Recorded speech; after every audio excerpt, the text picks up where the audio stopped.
अरे जमतेम ऐकलं पूर्णतः ऐकून घ्या। नाही नाही देवाचं डोकं दुखते ना, पाती लावा लागते ना, हे माती घेऊन जा।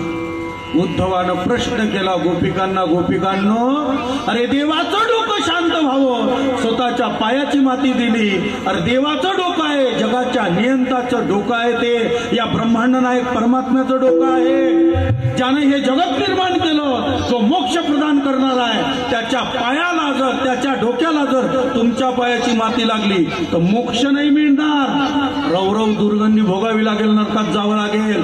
गोपिकांनो माती टाकून द्या, हे फेकून देतो कशाला, आज नाही उद्या त्याचं डोकं शांत होईल। गोपिका म्हणतात अरे ऐक उद्धवा, तुझं ज्ञान बोलते आणि आमचं प्रेम बोलते।